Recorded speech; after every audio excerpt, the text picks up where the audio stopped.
모든 일에 또 어떤 상황에든지 가장 저점이라는 것이 있습니다. 가장 정점. 그러니까 그 이상은 없는 것. 더 이상 이것 이상은 양보가 없고 더 이상 이것 이상은 용납이 없는 아주 마지막 노선. 우린 그것을 가리켜 가장 저점이라고 하고 또 정점이라고 하는 말도 씁니다. 예를 들어서 우리나라 헌법 1조 1항에 대한민국은 자유민주주의 공화국이다. 대한민국은 주권국가이다. 모든 주권은 국민으로부터 나온다. 헌법 1조 1항이야. 이것은 이 나라가 세워지는 데 있어서 이것은 결코 초월할 수 없다는 거예요. 이것 이상의 양보는 절대 없다는 거예요. 그래서 만일의 경우 이 나라를 사회주의 국가를 만든다든가 이 나라를 공산주의 독재 국가를 만든다든가 이거는 이 나라에 대한 반역이죠. 그래서 이 나라의 대통령은 반드시 그 헌법의 그 조항을 반드시 수호해야 되는 것이고 또 그것을 수호하겠다고 선서를 하고 대통령이 되는 겁니다. 그 이상은 없다는 것. 가장 그것이 저점이 된다는 거죠. 어떤 노래가 나오든지 그 노래에 맞춰서 막 춤을 추는 원숭이가 있었어요. 어떤 노래가 나오든지 막 그 노래에 맞춰 다 춤을 춰요. 그래서 그 원숭이 주인은 그 원숭이 때문에 돈을 많이 벌 수가 있었어요. 어느 날 구름처럼 많이 몰려든 사람들 앞에서 노래를 틀어주니까 원숭이가 또 막 그 노래에 맞춰서 막 춤을 추니 사람들이 막 돈을 내요. 그런데 그 노래 중에 어떤 노래가 나왔냐면 원숭이 똥구멍은 빨개, 빨가면 사과, 사과는 맛있어, 맛있으면 바나나, 바나나는 길어, 길으면 기차. 그 노래가 막 나오니까 이번에 원숭이가 춤을 안 추고 딱 부동자세로 그냥 서 있더래요. 그래서 그 주인이 원숭이한테 야 인마 너 왜 춤을 안 춰? 어떤 노래가 나오든지 너 다 춤을 추잖아. 왜 춤을 안 춰? 그러니까 원숭이가 주인을 한심하다는 듯이 이렇게 쳐다보더니 야 너는 애국가가 나올 때도 춤추냐? 원숭이에게 가장 그것은 양보할 수 없다. 그러니까 하나님에게도 저점이라는 게 있어요. 하나님이 이거 이상은 절대로 용납할 수 없다. 하나님께서 이거 이상은 절대로 안 된다. 더 이상 인간들이 이것마저 순종하지 아니하면 그에게는 구원도 없고 그에게는 도저히 가망이 없는다. 이것이 최후의 마지막이다. 하나님에게도 그 저점이라는 것이 있어요. 오늘 그 말씀을 잠깐 드리려고 그래요. 구약 성경을 읽어보면 이스라엘 나라에 전쟁이 일어나잖아. 보통 전쟁에는 장군들이 군사들을 데리고 나가서 그 전쟁에서 이기고 승리하고 돌아옵니다. 그런데 정말 중요한 전쟁에는 아주 중요한 전쟁에는 왕이 장군들과 직접 군사를 데리고 나가서 전쟁을 합니다. 그런데 정말 너무너무 중요하고 그 전쟁에서 지게 되면 나라가 망하고 왕도 죽고 모든 것이 다 망하고 그럴 수밖에 없는 정말 나라의 생사가 걸려있는 그런 아주 중요한 전쟁에는 왕뿐만 아니라 장군들뿐만 아니라 제사장들뿐만 아니라 왕의 자녀인 세자까지 다 전쟁에 참전합니다. 왜냐하면 그 전쟁에 지게 되면 나라가 망하고 제사장도 없고 왕도 없고 세자도 없기 때문에 그러한 전쟁에는 왕과 제사장과 세자까지 모두가 다 전쟁에 참전을 하는 걸 볼 수가 있어요. 그게 가장 저점이기 때문에 가장 중요한 일이기 때문에 어느 집에서 할아버지가 살고 아들이 살고 손주가 살아요. 할아버지는 할아버지에 있고 아버지는 아버지에 있고 손주는 손주에 각각의 일이 있습니다.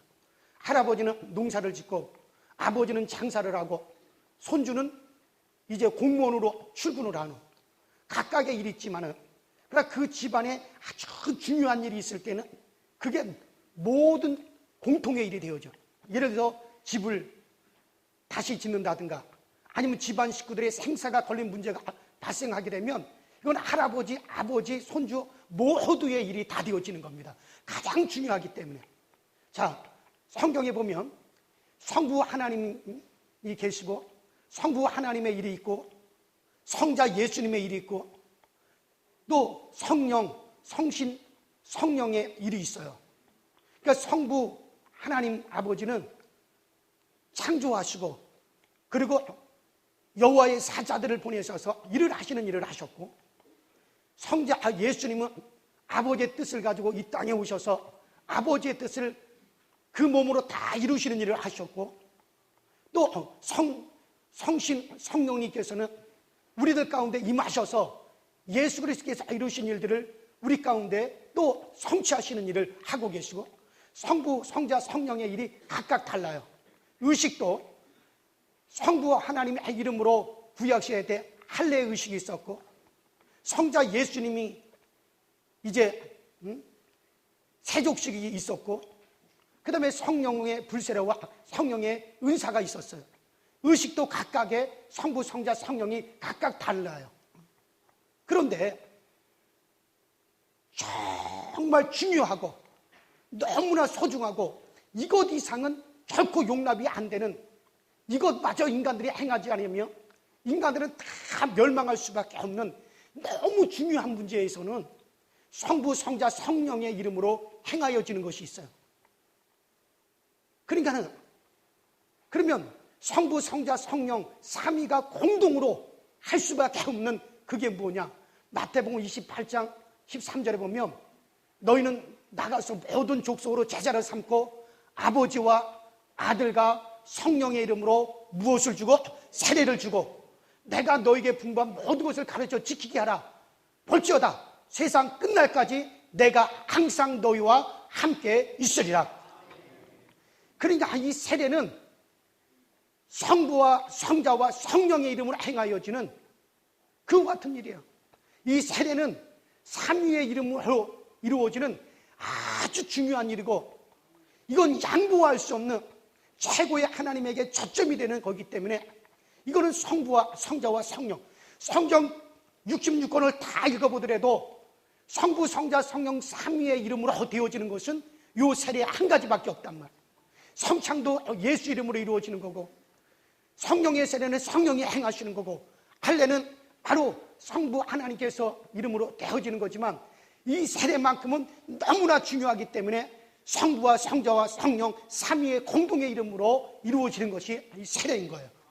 그래서 이 세례의 믿음을 갖지 않으면 그 사람은 구원이 없는 거예요. 이것이 인간에게 마지막 마지노선이 되기 때문에 그런 거예요. 그러면 왜 이 세례라고 하는 것이, 이것이 하나님의 최후의 초점이 되는 가장 중요한 일이 되어지느냐? 자, 오늘 세례 예식이 있기 때문에 다 얘기는 못하고 간추려서 두 가지만 말씀을 드리고 나머지는 주보의 요약을 참조해 주시면 되겠어요. 자, 먼저 한번 따라합시다. 세례는 그리스도의 공로와 연합하는 것이다. 자, 오늘 로마서 이제 오늘 본문 6장 5절에 보면은 세례는 그리스도의 죽음과 연합하고 그리스도의 부활과 연합하는 것이라고 말씀하고 있습니다. 연합이라고 하는 것은 하나가 된다는 얘기예요. 한 덩어리가 된다는 거야. 예를 들어서 여자가 시집을 가면 이제 남자와 여자가 결혼을 하게 되면 연합이 돼요. 결혼이라고 하는 건 하나가 된다는 거예요. 한 몸이 되면 이제 남자의 모든 것은 여자의 것도 되어지는 거예요. 남자가 시댁으로부터 재산을 상속받을 권리가 있으면 그 권리는 이제 그 부인도 똑같은 권리를 갖게 되는 거예요. 남자가 집이 있고 차가 있으면 그 차와 집은 여자의 것도 되고 재산도 공동으로 상속하고 공동으로 재산도 이제 법적으로 그렇게 받게끔 그렇게 되어 있어요. 너의 것이 내 것이 되고 내 것이 너의 것이 되어지는 거예요. 바로 이 세례라고 하는 것은 바로 그리스도 예수와 연합하는 건데, 뭐와 연합하냐? 그리스도의 공로와 연합하는 거라는 거예요. 그래서 우리가 세례를 받음으로 예수 그리스도께서 이루신 그 모든 공로가 나의 것이 되어지는 거예요. 예수께서 십자가에서 몸을 치고 피를 흘리사 우리의 죄값을 다 지불하셨어요. 나의 죄값을 예수께서 다 지불하셨으면 이제 그것은 예수가 십자가에서 죄를 위해서 그가 희생하셨으면 그것은 나의 것이 되어지는 거예요. 내 죄값을 지불한 것이 되어지는 거고, 예수께서 하나님의 모든 명령에 예수께서 순종하시고, 예수께서 하나님의 모든 것에 예수께서 순종하여 그가 의로워짐을 얻었다며 그 예수의 의는 누구의 의가 되는 거야? 나의 의가 되어지는 거야. 예수의 의는 바로 나의 의가 되어지는 거야. 또 예수가 거룩하면 그 거룩함은 누구의 거룩함이 되는 거야? 나의 거룩함이 되어지는 거야. 예수의 거룩함은 나의 거룩함이 되고 예수의 의가 나의 의가 되어지고, 그리고 예수가 하나님의 아들이시면 그 하나님은 누구의 아버지도 되는 거예요? 나의 아버지도 되어지는 거야. 그래서 우리는 모두가 하나님을 뭐라고 불러요? 아버지라고 불러요. 그러니 여러분들은 의로워요? 의롭지 않아요? 확실하게 해야지. 의로워요? 의롭지 않아요? 왜 의로워요? 뭘 잘했다고 의로워요? 그렇죠. 예수가 의로우니 그 예수의 의는 나의 의가 되어지는 거예요. 거룩해요? 거룩하지 않아요? 거룩해요. 왜 거룩해요? 예수 그리스도가 거룩하니 내가 예수와 하나가 되어 연합함으로 예수의 거룩은 누구의 거룩이 돼요? 나의 거룩이 돼요. 제가 장가를 갔어요. 주씨 집안에 장가를 갔는데 제가 26살에 결혼을 했어요. 제 아내가 25세 결혼을 했어요. 근데 제가 결혼을 해가지고 이제 처갓집에 딱 갔더니 저희 장인어른이 8형제 중에 막내예요.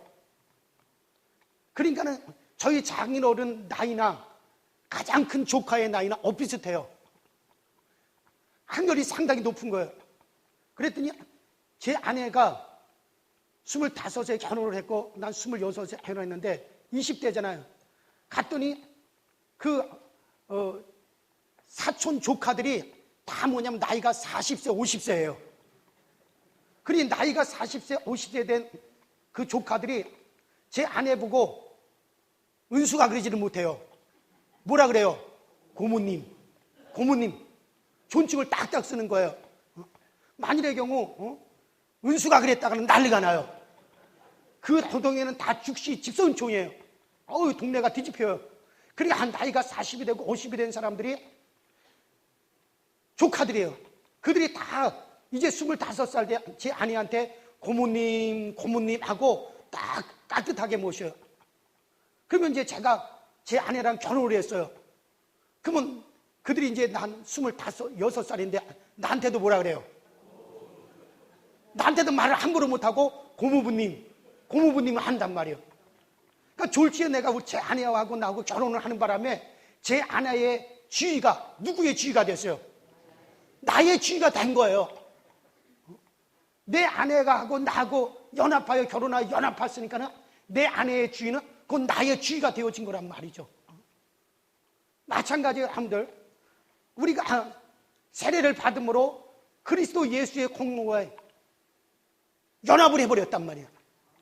그 예수가 거룩하면 나도 어떻게 한 거예요? 거룩한 거예요. 예수가 의로우면 나도 뭐예요? 의로운 거예요. 예수가 하나님이 예수의 아버지면 그 하나님은 누구의 아버지가 되는 거예요? 나의 아버지. 그래서 여러분들은 하나님을 뭐라고 불러요? 아버지라고 불러요. 이 세례라고 하는 것은 그래서 뭐냐면 오늘 본문에 분명히 세례가 무엇이냐? 예수 그리스도와 연합하는 거예요. 예수의 공로와 연합, 예수가 죽으시고 부활하여 이루신 그 모든 공로와 연합해서 그 예수의 공로가 내 것이 되어지는 것이 이게 뭡니까? 그게 바로 세례라는 거예요. 믿습니까? 네. 믿으면 크게 아멘 하세요. 그래서 우리는 바로 예수 연합해서 바로 우리는 그 예수의 지위를 함께 누리는 자가 되었다는 거예요. 이게 세례를 통해서 이게 이루어지는 거예요. 여러분들, 기독교를 종교라고 하지 않습니다. 종교라는 건 뭐냐면, 종교는 그 자기의 신에게 공적을 쌓아가지고 올려드리는 거예요. 공적을 쌓아서 올려드려. 그래서 그게 바로 종교 행위입니다. 불교에서도 열심히 수양하고 참선하고 돌을 닦고 그래서 그 공적을 가지고 가는 거예요. 내가 이렇게 잘 했고 공적을 많이 쌓았으니 좀 내게 복을 주시오. 좀 나를 좋게 만들어 주시오. 이렇게 빈단 말이에요. 또 좀 이슬람교 가던데도 그들의 율법을 다 지켜 행해야만이 되는 거예요. 그러니까 그들이 막 몸에다가 휴리탄 같은 거, 다이나마트 같은 걸 감고 막 이방인들한테 가서 자살 폭탄 테러를 해요. 그들은 그것을 최고의 성전이라고 합니다. 그렇게 함으로 말미암아 자기들이 거룩하게 되어진다는 거예요. 그러니까 어떤 그 사람들이 막 극한 사람들은 그렇게 하죠. 그러니까 자기들이 어떤 율법을 다 지켜서 그 공적을 쌓아가지고 가서 인정을 받는다는 거죠. 우리나라 유교도 마찬가지죠. 선행을 해야 되죠. 그래서 그 하여튼 공적을 많이 쌓아가지고 정성을 많이 쌓아가지고 인정을 받는다는 거죠. 그러니까 이와 같은 이게 바로 종교라고 하는 것은 신에게 자기가 많은 공적을 쌓아가지고 가지고 가는 거, 그런 행위를 갖다 종교 행위라 그래요. 그래서 우리 기독교를 종교라고 하지 않는 이유는 뭐냐면 우리는 공적을 쌓는 게 아니라 오히려 예수께서 이루신 공로를 누구의 것으로? 내 것으로 받는 거예요. 그래서 우리는 따라합시다. 은혜의 생활. 우리는 종교 생활을 하는 게 아니에요. 은혜의 생활을 하는 겁니다. 그래서 여러분들 종교라고 착각하지 마세요. 우리는 하나님 앞에 나가서 나는 아무런 공로 없고 나는 아무런 자격 없고 나는 어떤 공적도 없고 공로가 없으되 누구의 공로로? 예수께서 이루신 그 공로를 내 것으로 가져오는 거란 말이에요. 그래서 나도 그 예수를 믿음으로 예수께서 이루신 것들, 예수께서 이루신 의가 나의 의가 되고 예수 그리스도의 거룩함이 나의 거룩함이 되고 예수 그리스도께서 하나님의 자녀니 하나님의 아들이 나도 하나님의 자녀가 되어지고 예수께서 죄값을 지불한 것이 바로 내가 죄값을 지불한 것이 되어지고 그래서 이것을 가져오는 것이 이것이 우리의 믿음이요 우리의 신앙이란 말이죠. 그래서 세례라고 하는 것은 무엇이냐? 세례라고 하는 것은 바로 예수의 공로와 연합하는 것이 세례예요. 그럼 오늘 세례를 받는 분들은 내가 이렇게 세례를 받음으로 말미암아 나는 아무런 공로가 없으나 예수의 공로가 바로 나의 것이 되어서 여러분들은 의롭게 되어지고 거룩하게 되어지고 깨끗하게 되어지고 할렐루야. 그것이 바로 세례. 요 믿음을 가지고 세례를 받을 때 그때 너희가 믿고 세례를 받는 자가 구원을 얻으리라 했으니 100% 구원하면 이렇게 되어지는 거예요. 그 다음에 세 번째는 생략하고 시간이 없으니까 맨 마지막에 세례가 뭐냐 한번 따라 합시다. 중생의 표가 된다. 세례는 중생의 표가 되어지는 겁니다. 여러분들 여러분 우리는 중생이라는 말과 성결이라고 하는 말을 잘 이해를 잘 못하는데 중생이라고 하는 것은 다시 난다, 거듭난다, 위에서 다시 났다라고 하는 말이에요.